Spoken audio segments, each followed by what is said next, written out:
നമസ്കാരം. ഞാൻ Indian marshal കളരിവർമ്മ ഗുരുകുലത്തിലെ Karnataka മാഷാണ്. ഈ വീഡിയോയിൽ ഞങ്ങൾ ചെയ്യാൻ പോകുന്ന ഒരു കയ്യിൽ കടാര, ഒറ്റ കയ്യിൽ കടാര. ആ കടാര കൊണ്ട് നമ്മളെ ആക്രമിച്ചാൽ ആ കൊലയാളിയെ കീഴ്പ്പെടുത്തുന്നത് എങ്ങനെയാണ്? അതൊരല്പ വിദ്യ കൂടുന്നുണ്ട്. രണ്ട് വിദ്യകൾ ഒരുപോലെ വരികയാണ്. അതായത് ആദ്യം നമ്മൾ ഈ എതിരാളിയുടെ കൊലയാളിയുടെ നക്ഷത്രം നോക്കിയിലാണ് ഒരൊറ്റ ഷൂട്ടോയാണ് കൊടുക്കുന്നത്, ചരിച്ച് വെട്ടാണ് കൊടുക്കുന്നത്. വെട്ട് കഴിയുമ്പോൾ തന്നെ അവൻ്റെ പണിയാണ്. പക്ഷേ എന്നിട്ടും വിടുന്നില്ല, വീണ്ടും അവനെ കഴുത്ത് പൂട്ടി മറിച്ച് ബോധം കെടുത്തി തറയിലിടുകയാണ്. ഇതാണ് നമ്മൾ ചെയ്യാൻ പോകുന്നത്. കൃത്യമായിട്ട് കാണുക.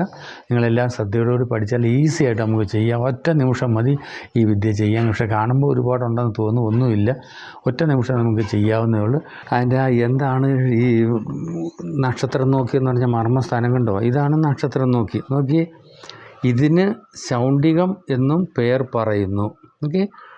തൊണ്ടക്കുഴിക്ക് 3 വിരൽ മുകളിലായി കഴുത്തിലെ മുഴമേലുള്ള മർമ്മമാണിത്. ഇതിന് ക്ഷതമേറ്റാൽ ശബ്ദം കുറയുകയും ആഹാരം കഴിക്കുവാൻ പ്രയാസപ്പെടുകയും നീരും വേദനയും ഉണ്ടാവുകയും ചെയ്യും. കൺമിഴികൾ ചലനരഹിതങ്ങളായി തീരും. വായിൽ കൂടി നുരയും ഒഴുകും. ശരീരം മുഴുവൻ ഉഷ്ണിക്കും. ക്ഷതം മുറിയാനിടയായാൽ, വലുതായാൽ മരണം വരെ സംഭവിക്കാവുന്നതാണ്. മരണം വരെ സംഭവിക്കില്ല. അത് മുറിഞ്ഞാൽ മരണം റെഡിയാണ്. സംഭവിക്കാവുന്നതെന്നല്ല, മരണമാണ്. മുറിയാനിടയായാൽ മരണമാണ്. പക്ഷെ നമ്മൾ മുറിക്കുകയല്ല, നമ്മൾ ഷൂട്ട് കൊണ്ട് ചെറിയൊരു ക്ഷതം കൊടുത്തിട്ട് ആളെ നമ്മൾ കഴുത്ത് പൂട്ടിയിലിട്ടിട്ട് മറിച്ചിടുകയാണ്. ശ്രദ്ധിച്ച് കാണാൻ ഈസി ആയിട്ട് പഠിക്കാവുന്നതാണ്. ഞങ്ങളുടെ മാഷാണ് ചെയ്യാൻ പോകുന്നത്. ശ്രദ്ധയോടെ ഇടിക്കുക. ഓക്കെ.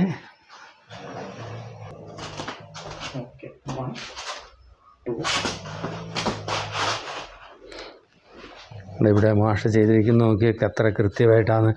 അവിടെ ഇടത് കൈയുടെ കൈപ്പത്തി നോക്കിയ ഇപ്പോഴും ഇരിക്കുന്ന നക്ഷത്രം നോക്കി മർമ്മസ്ഥാനത്ത് തന്നെയാണ് ഇരിക്കുന്നത്. ഇനി ഇവിടുന്ന് ഇപ്പോൾ തന്നെ ഈ ഒരു അക്രമിയുടെ ബോധം പോകും. ഇതിന് അവിടുന്ന് മറിച്ചങ്ങ് തറയിൽ അടിക്കുകയാണ് ചെയ്യുന്നത്. നോക്കിയോ, കണ്ടോ? ഈസി ആയിട്ട് ചെയ്യാവുന്ന കാര്യങ്ങളേ ഉള്ളൂ. ഈസി ആയിട്ട് നമുക്കിത് ചെയ്യാം. ഇപ്പം ഇത് ചെയ്ത് കാണിച്ചത് നമ്മുടെ മാഷാണ്. അദ്ദേഹമാണ് ഇപ്പോൾ മെയിനായിട്ട് ക്ലാസ്സുകൾ നടത്തിക്കൊണ്ടിരിക്കുന്നത്. അപ്പോൾ അദ്ദേഹമാണ് ചെയ്ത്. അദ്ദേഹം നിങ്ങൾക്ക് നമസ്കാരം തന്നു കഴിഞ്ഞു. നിങ്ങൾ ഇത് കണ്ടാകുന്ന നിങ്ങൾക്ക് നന്ദി, നമസ്കാരം.